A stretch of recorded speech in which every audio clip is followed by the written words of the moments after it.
1983 came and the bottom fell out of oil prices, and Oklahoma went through what was either a Great Recession or even a depression because of how deep the budget cuts were and how the impact was for the economy. And so we went for a couple of years with a Veterans Center on paper, but no construction. And then in 1985, I had been elected to the Senate in 1982.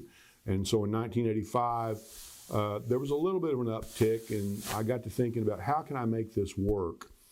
And so working with a friend of mine who had been a colleague in the legislature and who had then gone into the investment banking community, a guy by the name of Jim Freed, I came up with the idea, and he refined it, that what we'd do is we'd fund the Veterans Center with a bond issue.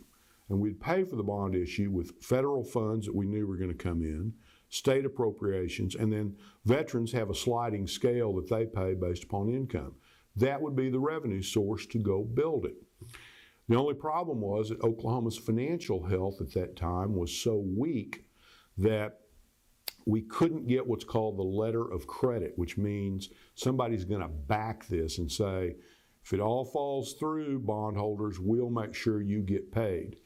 And so I got a call one day from Jim who said, we found somebody who might be interested, but it's going to be controversial. And I said, what's that? And he said, well, it's the Sanwa Bank out of Tokyo. And he said, we want you to go to New York. We want you to meet with them because they're nervous about being a Japanese bank and funding something for veterans, given that they cause so many of them to be veterans. I thought on it some, and then I thought, well, I've got my pitch to them. And I went to them, and we had a dinner. The Japanese at that time, I think probably still do, love to go to New York steakhouses. I'd never been to one, so it was quite the experience for me. And I remember very clearly them asking me, how would people feel about a Japanese bank being involved in this? And my response was, well, we think that because you're the one that created so many of the veterans, you ought to help finance it. And so they liked that. They said, you know what, we're going to do it. And so they did it, and that's how we got it built.